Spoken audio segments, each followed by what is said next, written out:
ভূতের ঠিকানা। ঘটনাটি গল্প হলেও সত্যি। শুনছেন ভূতের ঠিকানা।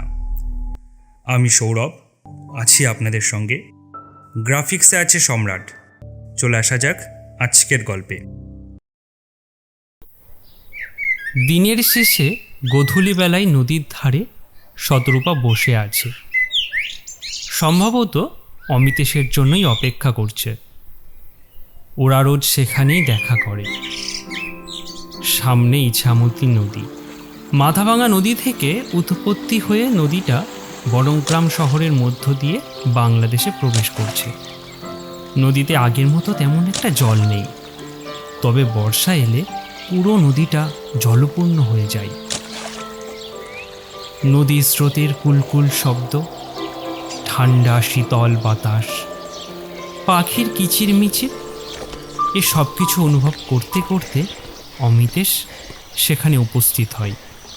তোমার জন্য কতক্ষণ ধরে অপেক্ষা করছিলাম, তুমি এত দেরি করে আসলে কেন? ওই কিছু কাজ ছিল, সেই জন্য একটু দেরি হয়ে গেল। ও আচ্ছা, আমার থেকে তোমার এত কিসের কাজ বলো তো? আচ্ছা বাবা, ঠিক আছে, নাও এবারে সব ছাড়ো তো, চলো তোমাকে নিয়ে একটু নৌকা চড়ি। সত্যি? কিন্তু তুমি আমাকে ফেলে দেবে না তো? আমি কিন্তু সাঁতার জানি না। আরে তুমি অত ভয় পাচ্ছ কেন? আমি তো আছি নাকি, কিচ্ছু হবে না।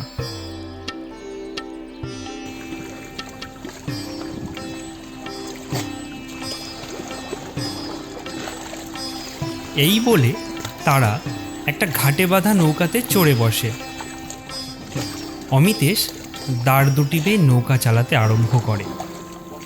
ধীরে ধীরে নৌকাটা চলতে শুরু করে। শতরূপা আনন্দে একেবারে আত্মহারা।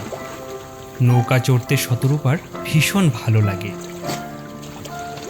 নৌকা চড়তে চড়তে শতরূপা বলল, আচ্ছা অমিতেশ, কাল কি মনে আছে তো?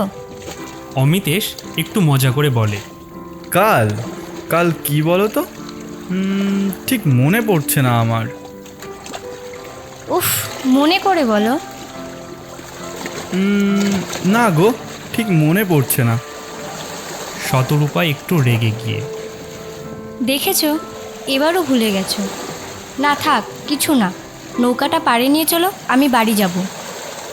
আচ্ছা ঠিক আছে, নাও, আর রাগ করতে হবে না, আমার সবই মনে আছে। কাল তোমার জন্মদিন, কি ঠিক বললাম তো?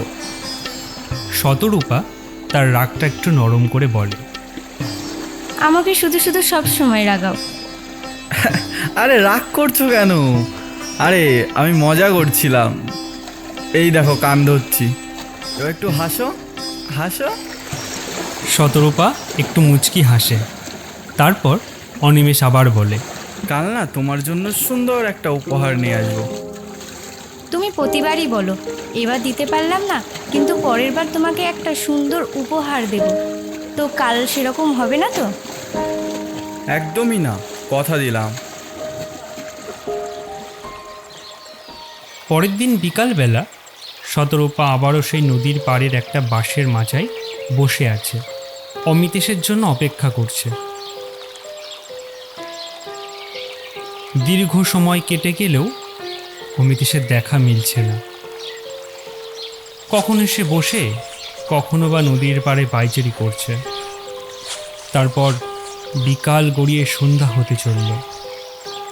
অমিতেশের জন্য অপেক্ষা করতে করতে শতরূপা বাড়ি ফিরবে, ঠিক সেই মুহূর্তে অমিতেশ এসে হাজির হয়।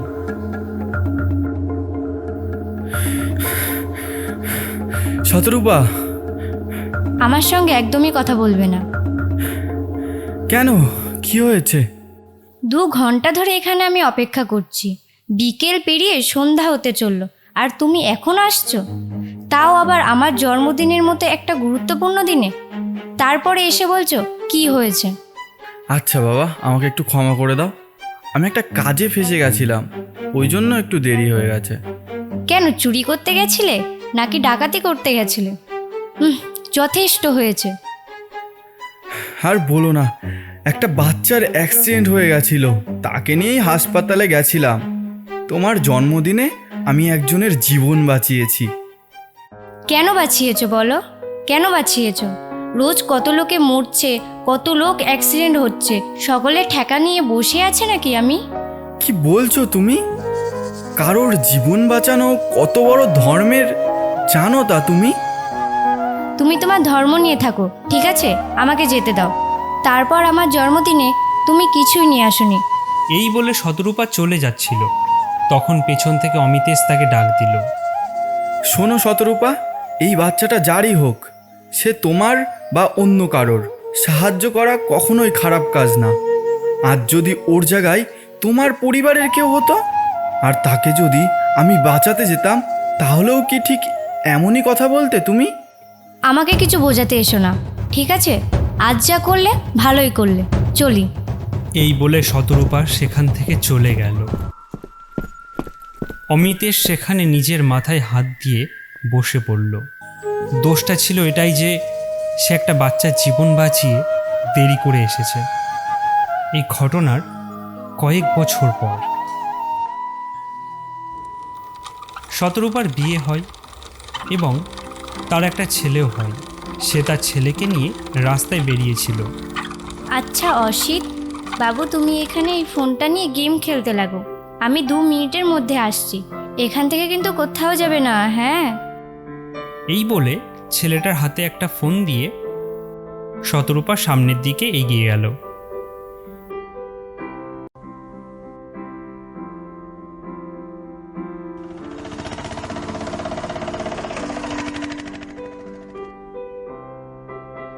কিছুক্ষণ পর তার মা এসে দেখে ওখানে তার বাচ্চাটা নেই।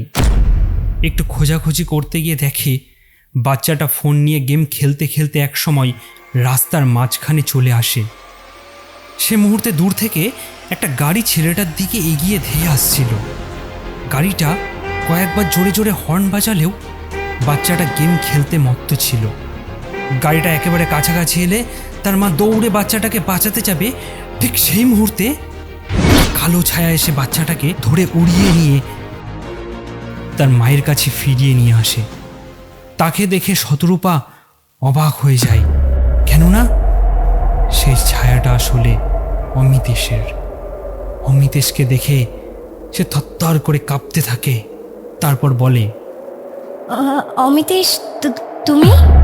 হ্যাঁ, আমি যে তোমাকে কি বলে ধন্যবাদ জানাবো আমি বুঝতে পারছি না। আজ যদি তুমি অসিতকে না বাঁচাতে, আমি নিজেকে কখনো ক্ষমা করতে পারতাম না। ও ছাড়া এই পৃথিবীতে আমার আর কেউ নেই।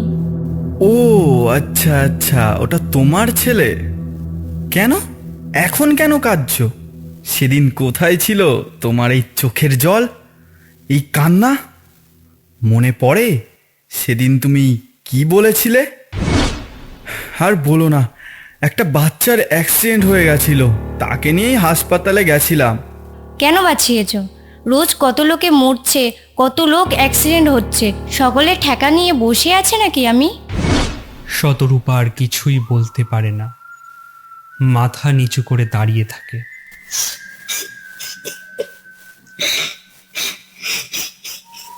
থাক, ন্যাকামো করে আর কাঁদতে হবে না। আমাকে ক্ষমা করে দাও অমিতেশ, আমার ভুল হয়ে গেছিল সেদিন। কি ভুল?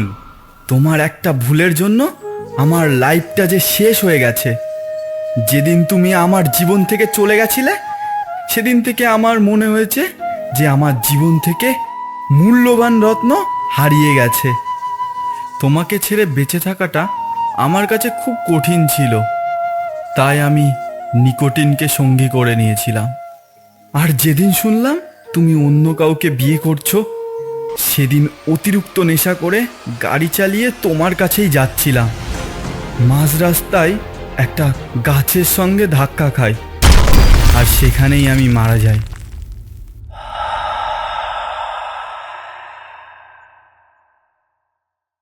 এরকম আরও ভিডিও দেখতে আমাদের চ্যানেলটিকে সাবস্ক্রাইব করে নোটিফিকেশন বেলটি প্রেস করে দিন, যাতে নতুন ভিডিও এলে আপনি আগে দেখতে পান। ধন্যবাদ।